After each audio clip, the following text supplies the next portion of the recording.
একটি ছোট্ট গ্রাম। ভোরবেলা একটি ছোট্ট গ্রামে আকাশে সূর্য উঠেছে। গ্রামের রাস্তায় হাঁটছে একজন ছেলে, নাম তার রাহুল। তার হাতে একটি পুরনো হাঁড়ি, যা সে নদীতে মাছ ধরতে নিয়ে যাবে। রাহুল নিজের মনে ছুটতেছে নদীর দিকে। সে নদীর কাছে এসে দাঁড়ায়। পানি পরিষ্কার এবং শান্ত, যেন ঝলঝল করে পানিটা, যেন কিছু একটা ঘটাতে যাচ্ছে। প্রথম মাছ ধরা। রাহুল তার বাঁশি দিয়ে হুক ফেলে দেয়। কিছু সময় পর মাছ টান অনুভব করে। সে তাড়াতাড়ি ফাটটা টেনে নিয়ে আসে, কিন্তু মাছটি অন্যরকম। এটা খুবই রঙিন এবং অদ্ভুত দেখতে। রাহুল অবাক হয়ে, এটা কি ধরনের মাছ? এর গায়ে সোনালি রং। মাছটি কাঁপতে থাকে। রাহুল দেখতে পায় মাছটি তার দিকে তাকিয়ে আছে। মাছটি হঠাৎ করে কথা বলতে শুরু করে। মাছ বলে ওঠে, ওই ছেলে, আমাকে ছেড়ে দাও। আমি তোমাকে 3টি ইচ্ছা পূরণ করার প্রতিশ্রুতি দিচ্ছি।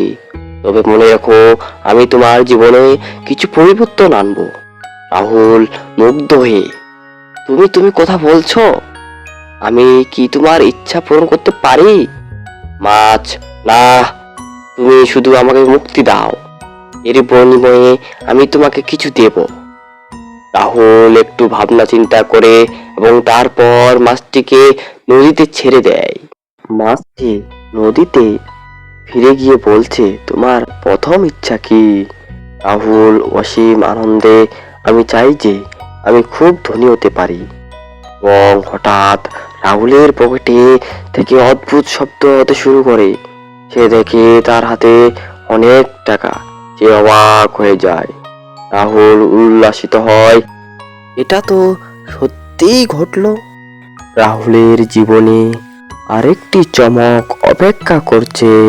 সে আবার মাছটির কাছে গিয়ে বলে, দ্বিতীয় ইচ্ছা। রাহুল, আমি চাই যে আমি পৃথিবীর সবচেয়ে সুন্দর মানুষ হয়ে উঠি।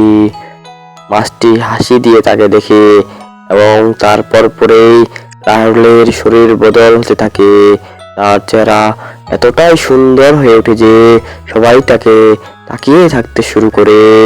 মাছটি ফিরে গিয়ে নদীতে হারিয়ে যায় এবং রাহুল তার জীবনে একটি নতুন অধ্যায় প্রবেশ করেছে, বিশ্বস্ত প্রকৃত সুখের সন্ধানে। রাহুল হাসি দিয়ে জীবনের মূল্য বুঝতে শেখার জন্য অনেক কিছুই দরকার। এভাবে রাহুল তার জীবনের নতুন পথে যাত্রা শুরু করে, যেখানে এক কথায় সবকিছু সম্ভব। সবকিছুই সম্ভব, কিন্তু শান্তি হৃদয়ে থাকে।